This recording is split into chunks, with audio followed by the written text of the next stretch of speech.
বাহ বাহ, দেখছো এই জন্য কি গো?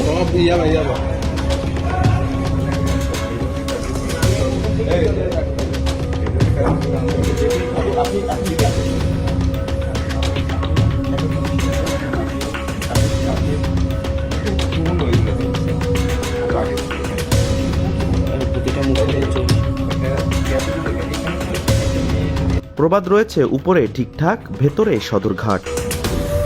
বাংলাদেশের মধ্যে মাদকের অন্যতম হটস্পট খুলনায় এবার মাদকের আখড়ার সন্ধান মিলেছে কোচিং সেন্টারে। দীর্ঘদিন ধরে কোচিং সেন্টারের আড়ালে রমরমা মাদকের এই আখড়ার ভিডিও ফুটেজ এসেছে ফাস্ট নিউজের হাতে। তথ্য রয়েছে, শিক্ষাদানের আড়ালে খুলনা রয়্যাল মোড়ের জোবায়ের্স স্পেশাল ব্যাচ নামক কোচিং সেন্টারে দীর্ঘদিন ধরে চলে গাঁজা, ইয়াবা ও মদসহ অন্যান্য মাদকের আসর। কিছুদিন পূর্বে মাদকের এ আসরের খবরটি জানাজানি হয় কোচিং সেন্টারের ছাত্রদের মাঝে। খবর পেয়ে স্থানীয় ছাত্র ও জনতা এসে বিভিন্ন কক্ষ থেকে মাদক ও মাদক সেবনের সরঞ্জাম উদ্ধার করে।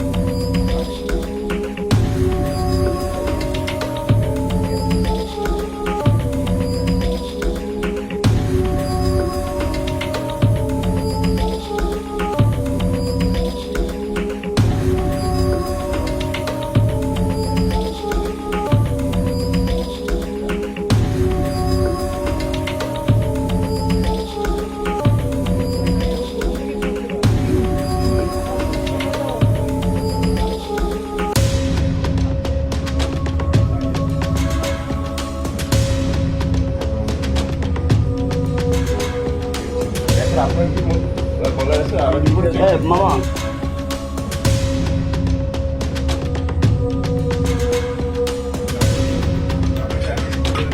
তবে শত্রুতার জের ধরে ফাঁসানোর উদ্দেশ্যে কোচিং সেন্টারে মাদকদ্রব্য রাখা হয়েছে বলে দাবি করেন পরিচালক।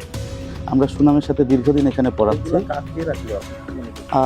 কেউ না কেউ শত্রুতা করে এটা এখানে রাখছে এবং ওই সময় আসলে দেশের পরিস্থিতি অস্থিতিশীল, হ্যাঁ, যে কারণে আসলে মানে আমি এক্স্যাক্টলি বলতেও পারতেছি না যে এটা কিভাবে হইল। ঠিক আছে, যে কোনো কিছু এখানে হতে পারে, কিন্তু আসলে এটা আমার জন্য আসলে ওই সময় অনেক খারাপ ছিল আর কি, যে মানে এটা আমি নিজেই আসলে বুঝিনি যে এটা কিভাবে হলো। ঘটনাটি স্থানীয়ভাবে ধামাচাপা দেওয়ায় আইন শৃঙ্খলা বাহিনীর নিকট তথ্য পৌঁছায়নি বলে জানিয়েছে একটি সূত্র। মুশফিকুর রহমান মেহেদী, নিউজ ডেস্ক, খুলনা।